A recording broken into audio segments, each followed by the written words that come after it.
Днес в Бръзди. В Трън празнуваха Деня на картофа.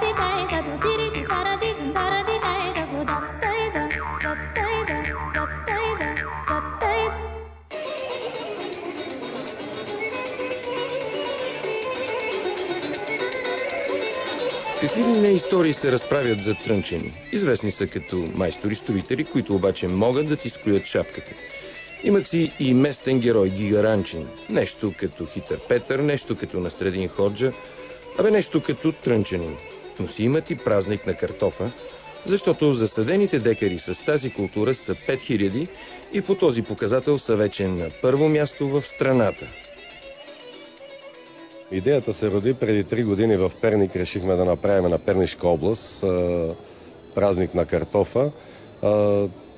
Поради причината, че се оказа, че Пернишка област е на първо място по производство на картофи, 11 000 декара. Т.е. тя с времето е надминала Самоков, Ихтиман, Смолян и така нататък. Имаме идеи да поканим хора от други региони на следващия празник, за да стане масиран, да стане национален празник, не само на Пернишка област, а да бъде празник на картофите на цяла България реално и да стане наистина масиран празник, който да стане като фестивал, както казах, примерно се празнува 2-3 дена и всеки да покаже каквото има, каквото може. От картофи става всичко. Знаете, че дори и хляб, и ракия от картофи се прави. Дори е доказано, че и батерии за източници, енергоизточници да се правят, така че се надявам нещата да тръгнат в добра посока.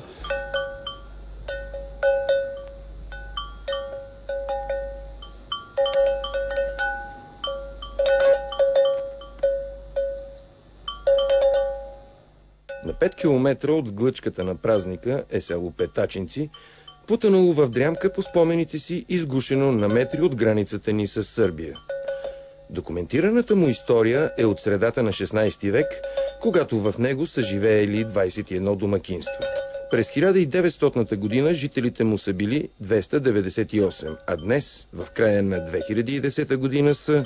2 човека остават зимата, ама летото нали има хора, но са...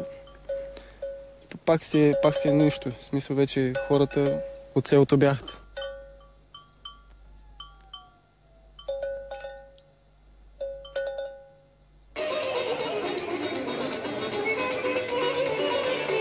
Обезлюдяването на Трънско е стигнало до, може да се каже, това е края. Не вярвам повече хора от Трън да напуснат общината, защото в крайна сметка до голяма степен хората, които отидаха да работят в големия град, виждат, че и там трудно се намира работа и започват да се оставят по местата, където са родните им места и да търсят препитание тук на място. Само с картофи ли може да се спаси Трънско? Не само с картофи. Тук може да се развие и туризъм. Има уникални места, които могат да се дадат възможност хората да ги видят. Това е Трънското ждрало, това е скалния параклис, това е бусинската керамика, където посещавайки ги тези места, туристите, идвайки в община Трън, оставят нещо от себе си, получават в същото време това, което искат да видят и си мисля, че по този начин може да се развие общината и с туризъм, не само с картофи. А тебе кой може да те задържи тук целогодишно в това село? Целогодишно ме задържа само това, че останах без работа, иначе нищо, общо взето. Няма какво. Харесва ми тук, но мило ми е, родно ми е селото, ама няма хора.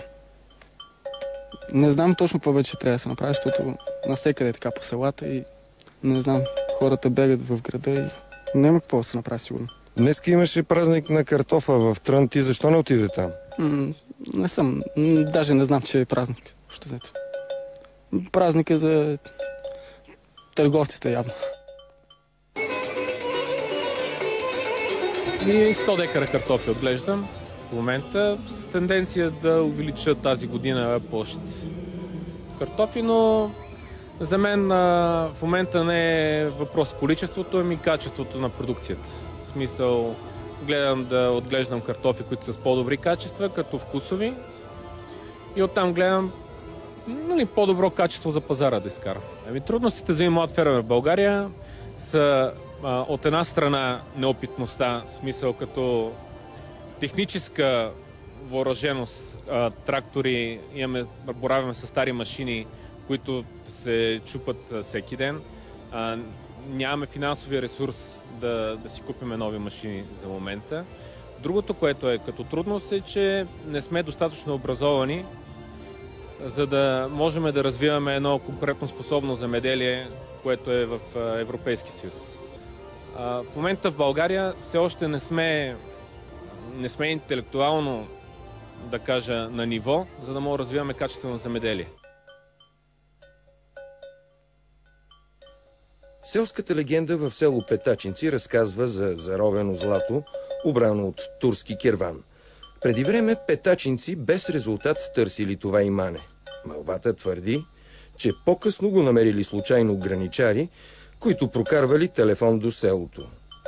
Явно сега и петачинци, и трънчани могат да разчитат и на друго имане, което засаждат в земята си – картофа.